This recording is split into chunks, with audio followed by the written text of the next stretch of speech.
eu votei no Bolsonaro no primeiro e no segundo turno. Né? Eu entendia aquilo que o PT representava e, diante do maior escândalo de corrupção da história do Brasil, não é? O Bolsonaro era o único que tinha estofo para vencer as eleições ali. O que me preocupa é onde isso pode chegar. Não é? Você certamente tem uma interpretação mais positiva do governo Bolsonaro do que eu tenho. Acho que caiu aqui. Caiu aqui? Você tá aí? O quê? Acho que caiu para mim. Ou a internet ficou ruim ou a sua. Você certamente tem uma interpretação mais positiva do governo Bolsonaro do que eu tenho com relação a algumas coisas, mas eu não estou aqui para rebater cada uma das suas declarações, nem nada parecido. Mas o que mais me assusta é, em nome dessa guerra, o que é que a gente pode assumir? Não é? Isso me assusta também. De cancelamento, de lista, não é? Isso, de lista isso negra. Me assusta também, porque é aquela história, né? Se você. O Nietzsche já alertava, né? Isso. Cuidado, se você olhar demais para o abismo, ele olha de volta, ele te seduz. Né? E o mesmo para monstros. Né? Se você passar tempo demais. É o exemplo que eu dei do cara que está infiltrado na Al-Qaeda. Né? Isso. Esse cara ele se transformou em uma pessoa totalmente diferente, provavelmente, do que ele era ou podia ter sido. Ele se tornou uma pessoa pior. Veja, o que me assusta nessa analogia é que você tem um cara que ele não está simplesmente infiltrado sozinho, você tem alguém que forma cultura também. E muito da cultura que em volta do Bolsonaro é que você tem que apoiar aquilo que ele é.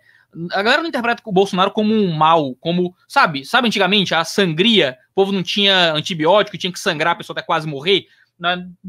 Eles tinham, era só o que eles tinham, e tudo bem, sangra o cara.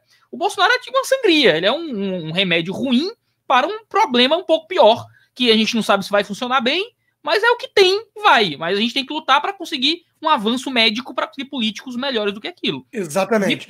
Eu chamei isso de fortalecer as instituições. Aí teve o Fernando, acho que é Fernando Melo, né? Acho que ele é ligado ao pessoal do Terça Livre. Me mandaram um trecho do vídeo dele falando sobre isso. Foi na minha live com o Luiz Felipe de Orleans e Bragança, deputado.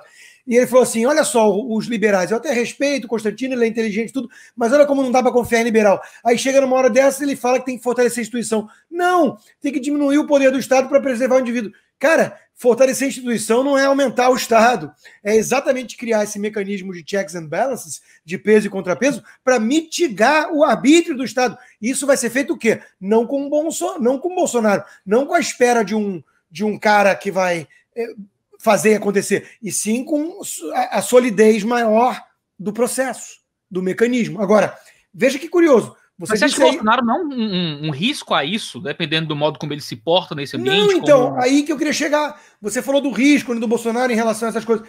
Qual é o grande risco hoje do bolsonarismo, ou do Bolsonaro, do governo Bolsonaro? Eu te digo, é virar um governo Temer 2.0. Esse é o grande risco hoje. Cadê a ameaça fascista? Cadê o golpe? Cadê os integralistas?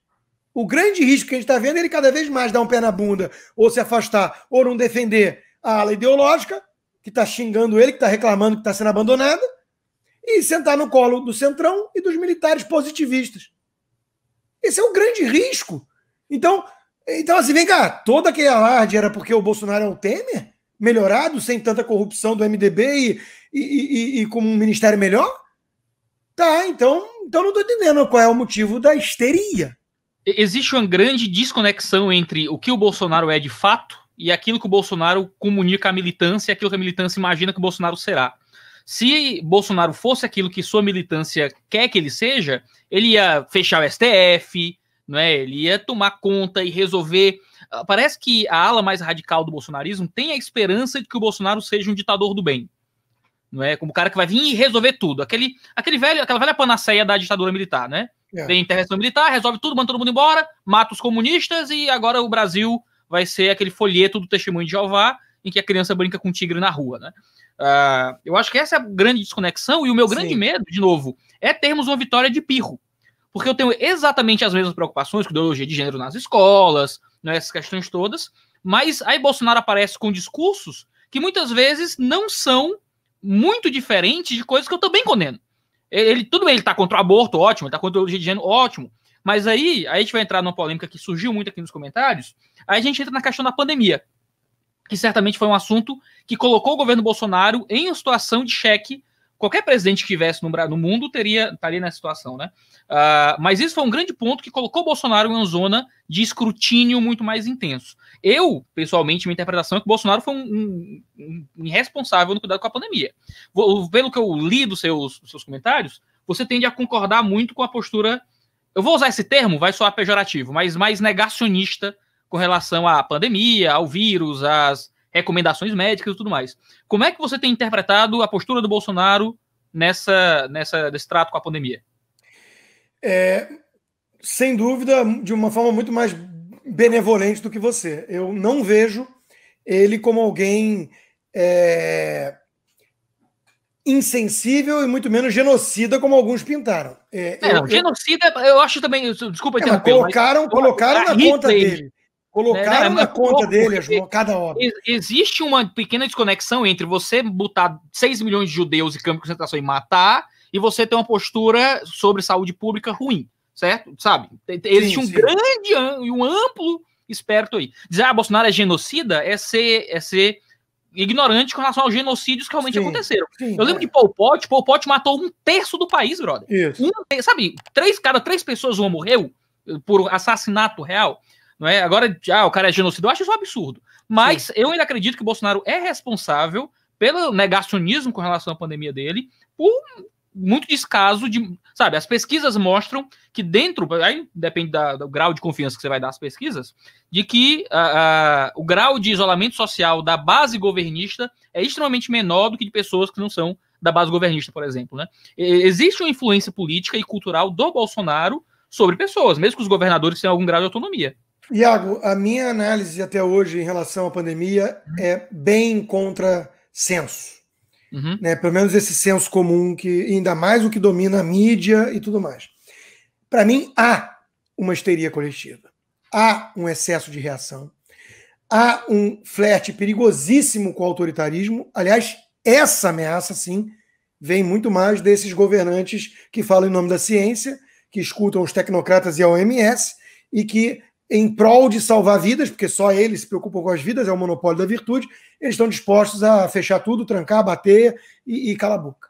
Né? Então, dentro desse contexto de histeria coletiva, de pânico generalizado e da mídia abutre alimentando, eu prefiro 1000 vezes a postura do Bolsonaro. Não quer dizer que ele não tenha errado. Eu acho que ele acertou muito mais do que ele errou nessa questão toda. Tá? Mas ele podia ter feito de forma, e aí vem sempre essa questão da forma. Ele podia ter se comunicado melhor, ele podia ter respeitado mais os que perderam, parentes e tudo. É claro que é difícil julgar, porque eu fui cancelado e eu sei o que é isso aí, depois que ele é o cara mais difamado, distorcido, atacado de forma injusta do planeta. Ele e o Trump. Então o Trump aconteceu a mesma coisa aqui nos Estados Unidos. O governador de Nova York era um ícone da ciência, porque falava bonito, enquanto que Nova York é o fracasso total em termos de resultado. E o Trump é o responsável por 250 mil mortes. Igual. E aí está aí o resultado na eleição. Né? Isso, óbvio, que influenciou e serviu de lição para os democratas brasileiros, né?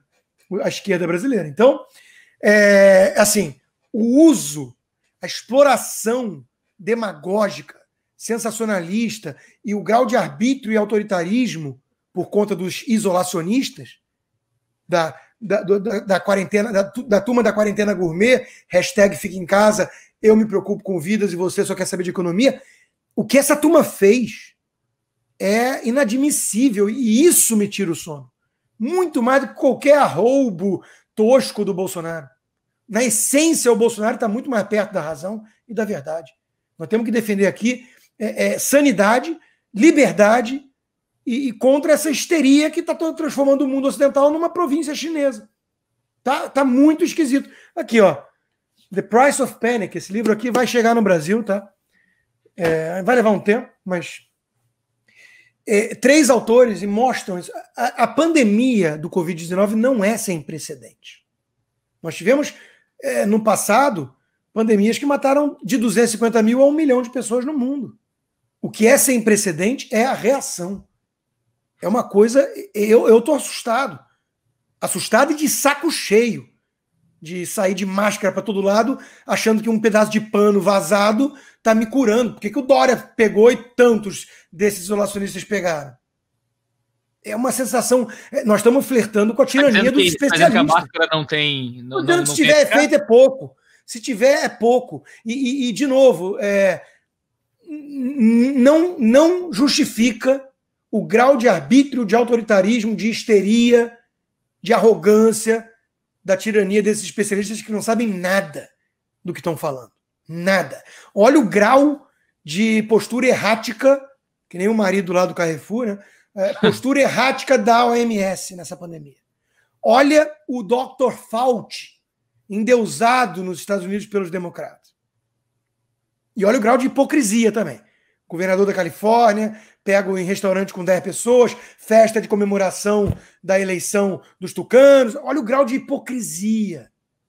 Tudo que aconteceu nessa pandemia. E nós vamos ter que olhar com mais calma na frente, tá? Se morreu esse número de gente mesmo, ou se houve uma substituição em boa parte de gente que morria com doenças respiratórias e morreu com Covid.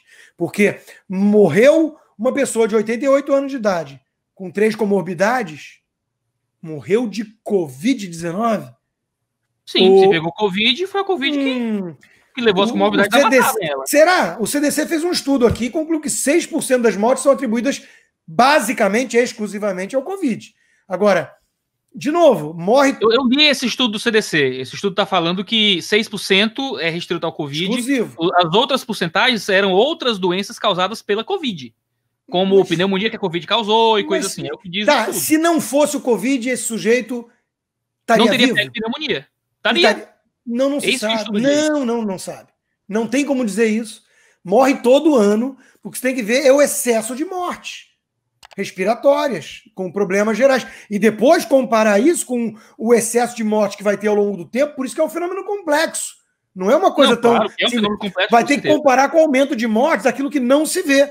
É suicídio, fome, miséria, causada pelo fechamento de tudo que é economia. Vai botar na conta de quem isso? Então, assim, de novo, eu não consigo conceber como adequada a reação a essa pandemia.